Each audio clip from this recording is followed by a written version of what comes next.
கூடலூர் அருகே வாழைத் தோட்டத்தை காட்டு யானைகள் சேதப்படுத்தியதால் மனமுடைந்த இளம் விவசாயி விஷம் அருந்தி தற்கொலை செய்து கொண்டது அப்பகுதியை சோகத்தில் ஆழ்த்தியுள்ளது.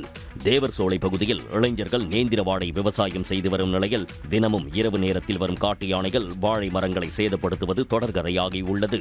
இதனால் கடும் பாதிப்புக்கு உள்ளான 3 இளம் விவசாயிகள் தங்கள் வேதனையை சமூக வலைதளத்தில் காணொலியாக வெளிப்படுத்தியிருந்தனர். என்னோட வாழை வந்துட்டு ஒரு 200-300 வாழை போயிருக்கு. இதுக்கு ஏதாச்சும் நிவாரணம் கிடைக்குமா?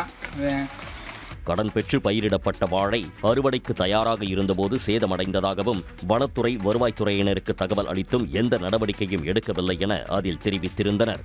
இந்த நிலையில் ரமேஷ் என்ற 30 வயது இளம் விவசாயி விஷம் அருந்தி மருத்துவமனையில் சிகிச்சை பலனின்றி பரிதாபமாக உயிரிழந்தார்.